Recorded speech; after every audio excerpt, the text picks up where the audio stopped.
If a nuclear weapon is used, it will be by Netanyahu and his government, not us. Yes, good.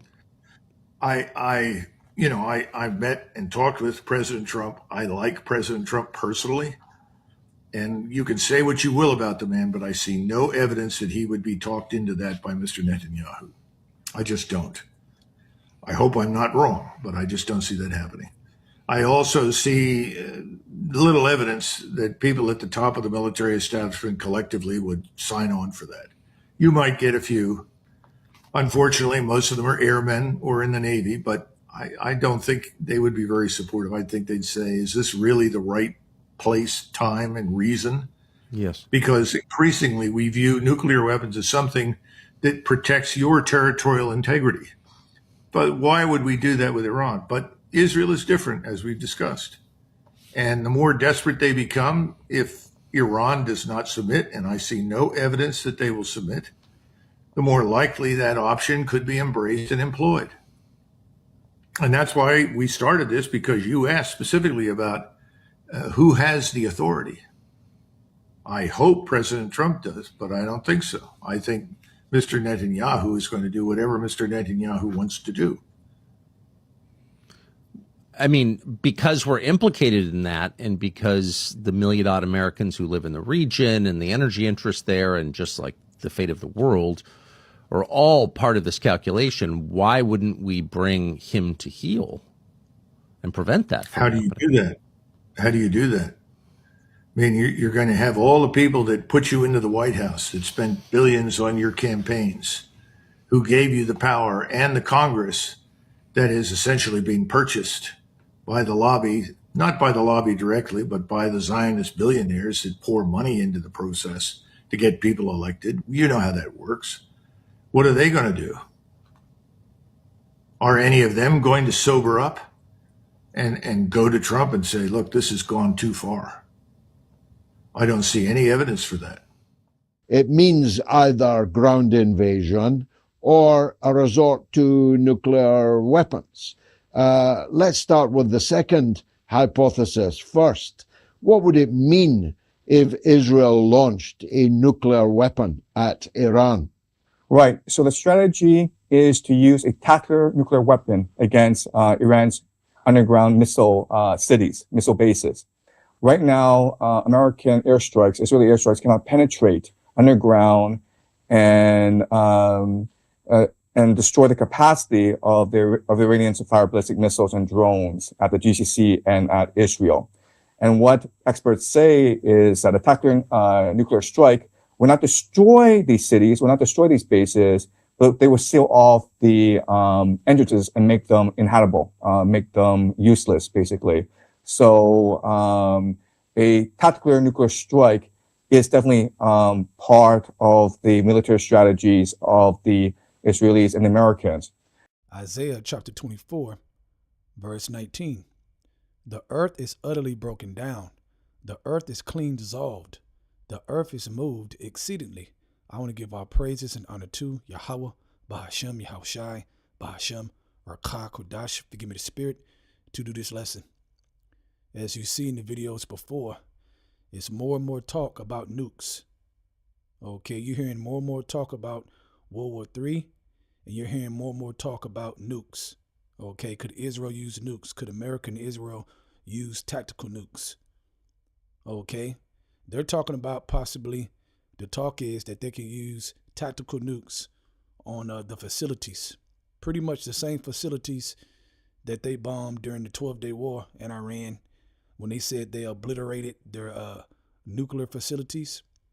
There's been talks about bombing that with a tactical nuke, and then it's going to close off all the interests, because they're saying that Iran could go back and get their enriched uranium supplies and other supplies that are left. Okay, which is all bullshit. Okay, just another excuse, all right, to further the war. Okay, and create chaos. All right, you have people who believe that Israel could do that now. For years and years, I've been meditating on, like, for somebody to use a nuclear bomb, that's not a joke. Okay, think about that. To make the decision to say, you know what, I'm going to hit this button, okay, and cause this nuke to go off. That is not a small decision.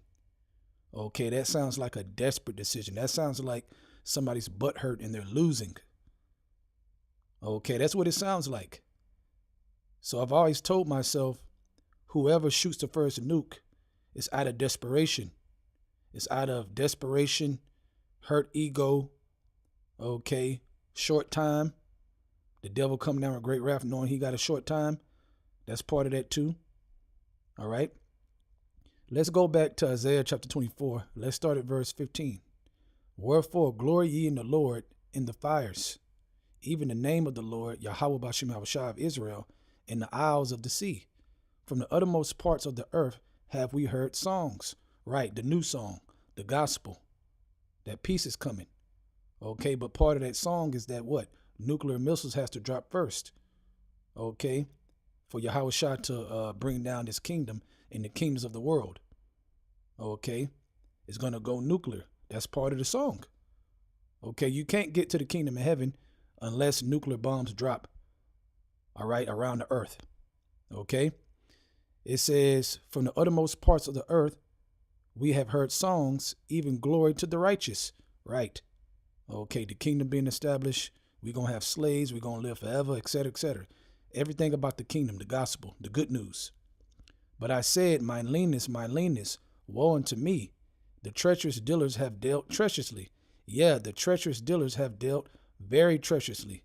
Fear and the pit and the snare are upon thee, O inhabitants of the earth. Right. Starting with your elites. Okay, you rich families, man. Judgment is coming, man. You can't escape this.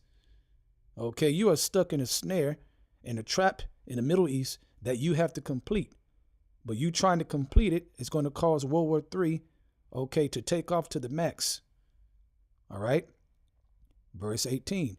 And it shall come to pass that he who flee from the noise of the fear shall fall into the pit. What noise? The noise from the nuclear missiles from war. Okay. And he that cometh up out of the midst of the pit shall be taken in the snare. For the windows from on high are open, and the foundations of the earth do shake. Right. It's going to shake from the missiles. Okay. But simultaneously, it's going to shake from the Lord Yahushua and the angels, a lot of angels coming down. Okay. Coming down from the heavens, from the third heaven. Okay. Enter into the house of the thief, like it speaks about in Zechariah chapter 5. Okay, this world is in trouble, man. This world is in trouble.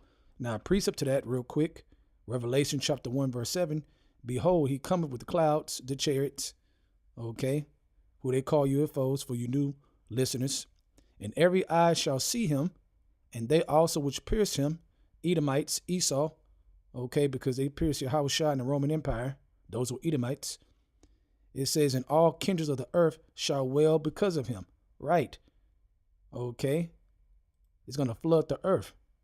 Okay. So going back to Isaiah chapter 24, let's read verse 18 again. And it shall come to pass that he who flee from the noise of the fear shall fall into the pit, and he that cometh out of the midst of the pit shall be taken in the snare. It's a trap.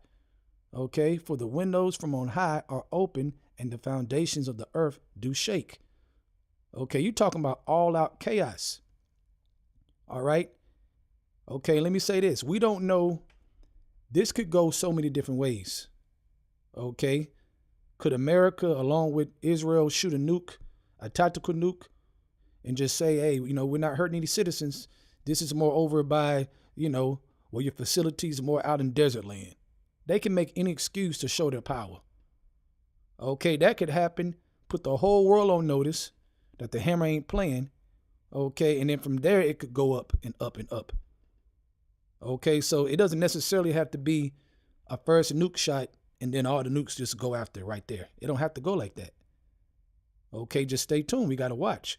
We know it's going to be a nuclear war. It's going to end up being a nuclear war. Okay, but we don't know which different angles it's going to be. Okay, but it looks like Netanyahu, all right, and by the way, his brother reportedly died in a bombing. So Iran shot missiles and got him. Okay, supposedly Netanyahu got away. I guess he was already gone somewhere. But for a minute, he wasn't showing his face. So there was reports that maybe they got him too. Okay, we'll see fully. I think he already showed his face today. I'm not sure. Okay, but that's what's going on with that. All right, so this is getting very, very personal and very, very real. Different family members from both sides of high people are dying. That's not a joke. Okay, so you got all these years involved of wanting to take down Iran from Netanyahu, all these years. Okay, when it talks about the least of the flock shall draw them out, we've been getting drawn out for years. All right, but there's a point where the drawing out is going to be at the highest level of prophecy. Okay, which is going to cause that World War III to hit the max. Okay, but when you think about Iraq, Afghanistan, and the different ways that America got their troops to the Middle East, okay, who was in the forefront telling them to do that? Netanyahu. Okay, so this is very, very serious. Okay, that man is almost 80, man. He ain't got long left. He going all out, so he could shoot a nuke first and then shock the world. Okay, we gonna see. The Lord can do it how he want to do it, man. We don't know those details to the T. Okay, many ways it can go. Let's read verse 19. The earth is utterly broken down. The earth is clean dissolved. The earth is moved exceedingly. Right, back and forth. Okay, back and forth. You talking about straight up World War III at the max. That's what that's talking about. For the whole earth to move exceedingly. The earth shall reel to and fro like a drunkard, and shall be removed like a cottage, and the transgression thereof shall be heavy upon it. Right. Wickedness. The harvest is ripe of evil, man. The evil overflow. Like it talks about in, I think, Joel chapter 3. The harvest is ripe, for the wickedness is great. Okay, we living in it. We seeing it right now. Okay, so it says, and the transgression thereof shall be heavy upon it, and it shall fall and not rise again. Right, Esau's world. Esau is the end of the world. Jacob is the beginning. So his world is going to fall. The earth abide forever. Okay, his rulership, the way it is now, is going to fall. Okay, then we're going to go into a righteous age that's never going to age. Okay, it's never going to age out. It's just going to be righteousness and perfectness forever. Immortality. Verse 21, and it shall come to pass in that day that the Lord shall punish the hosts of the high ones that are on high, and the kings of the earth upon the earth. All right, and we're coming to that time. That's why the skirt is being lifted over their heads now at this point. You know, we talk about the skirt being lifted, okay, and all Esau's hitting things coming out. Okay, now we at the top of that, man. That's why all hell is breaking loose. Okay, the skirt has been totally lifted over their face, man. They swinging with the skirt over their face. Yeah. Okay, you going down, man. Your time is up. Verse 22. It says, and they shall be gathered together as prisoners are gathered in the pit, and shall be shut up in prison, and after many days shall be visited. Oh, man, they're going to be scared to death. Okay, the earth going to shake back and forth. It's going to be a lot of bodies everywhere, and they're going to get put in chains like it talks about in Psalms, I think 149 chapter. Okay, dishonor have you his saints. All right, to put the noble ones in fetters of iron. Yeah, you're going to prison. You're going into the new world prison. So you don't know what that's like. But they're going to find out. So keep watching the prophecies. More news will be coming. But you see right now, man, it's more talk about World War III. That's why they're trying to censor news and for showing the damage, what's really happening over there. Okay, so we are at the end, no doubt. Okay, so get your house in order, get your spirit in order. With that, I want to give our praises and honor to Yahweh, Ba'ashem, Yahushai, Ba'ashem, Rakah, Kodash, figure the spirit to do this lesson. Double honors to the elders, great millstone, and shalom to Yaakam out there that's doing the truth in all sincerity. Shalom. I personally do not believe this is likely. And there are certain reasons why I am not that convinced that they will, in fact, use a tactical nuclear bomb. The first reason is just military doctrine, where militaries tend to be bureaucracies, very strict chain of command. And in order for the military bureaucracy to function, you need a strict military doctrine, an understanding of how to fight a war. Now, Israel has something called a exception option. And the idea is that if the very existence of Israel is threatened at any point, then Israel will launch all its nuclear arsenal, and it could be, and people argue about how many nukes it has, like 90 to 300, okay? But Israel would launch these nuclear weapons and nuke all the world cities, okay? And this is called assumption option, where Israel is not retaliating, but Israel is just destroying the world. So in other words, Israel has a strategic nuclear arsenal and not a tactical nuclear arsenal. And it's actually not that easy to transfer from a strategic nuclear arsenal into a tactical nuclear arsenal. So that's one major limitation to this idea. The second thing is that we assume that the Israelis and Americans are going to go into Iran and they want to win this war, whatever winning means for them. They have not actually defined what meaning means.